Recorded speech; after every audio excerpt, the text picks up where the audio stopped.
Episode 9, The Hidden Path. After placing the crystal on the pedestal and watching the forest come alive with light, Thumper and his friends were filled with excitement. They had unlocked something ancient and magical, but they knew this was only the beginning of their adventure. "We should keep following the clues," Hop suggested. "There's more to this than just the crystal." Thumper nodded. "The forest seems to be guiding us somewhere. Let's see where the path leads." The crystal continued to glow softly, casting a faint light that seemed to point in a specific direction. The group followed the glowing light deeper into the forest. The trees grew taller, their branches creating a canopy that blocked out much of the sunlight. It felt as if the forest was becoming more mysterious with every step they took. As they walked, Daisy noticed something strange. "Look at the trees," she said, pointing to the bark. "The same symbols from the diagram on the tree are carved here too." Thumper looked closely and saw that she was right. The carvings were faint but unmistakable. "This must be the right path," he said. "The forest is showing us the way." The group pressed on, their excitement growing as they followed the symbols through the forest. But after a while, the path became more difficult.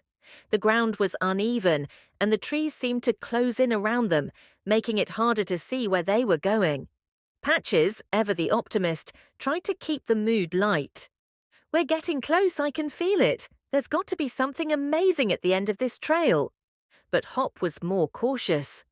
"We should be careful," he warned. "The forest might be testing us." Suddenly, the ground beneath them trembled slightly, and the wind began to pick up.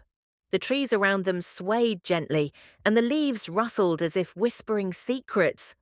The air felt heavy, and Thumper could sense that something important was about to happen. "I think we're almost there," Thumper said, holding the crystal tightly in his paws. The glowing light from the crystal led them to another clearing, this one larger than the last. In the center of the clearing stood a tall stone archway, covered in vines and moss. The archway was ancient, and like the trees, it was engraved with the same symbols they had seen before.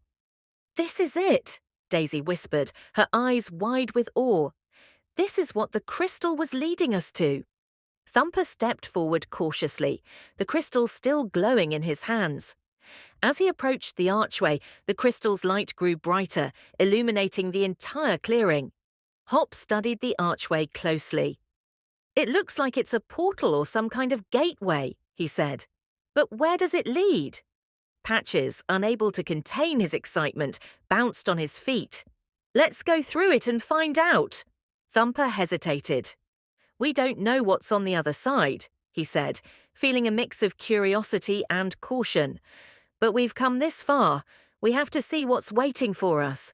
With a deep breath, Thumper stepped closer to the archway.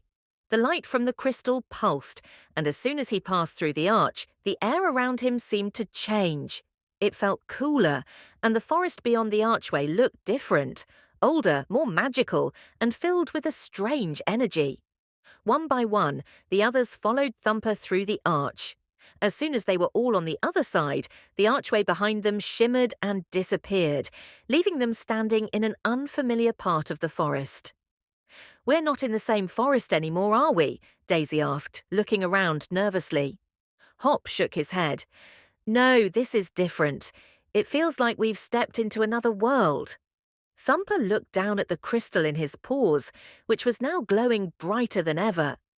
"The crystal brought us here for a reason," he said. "Whatever this place is, it's part of the mystery we need to solve." The group stood in silence, taking in the new surroundings. The trees here were taller and more twisted, their branches glowing faintly with an otherworldly light. The air was thick with magic, and the ground beneath their feet felt soft, like walking on a cushion of moss. Patches, always eager for adventure, grinned. "I knew this was going to be awesome. Let's see what else this place has to offer." Thumper couldn't help but smile at his friend's enthusiasm. "Let's keep moving," he said. "We've come this far, and I have a feeling the real adventure is just beginning."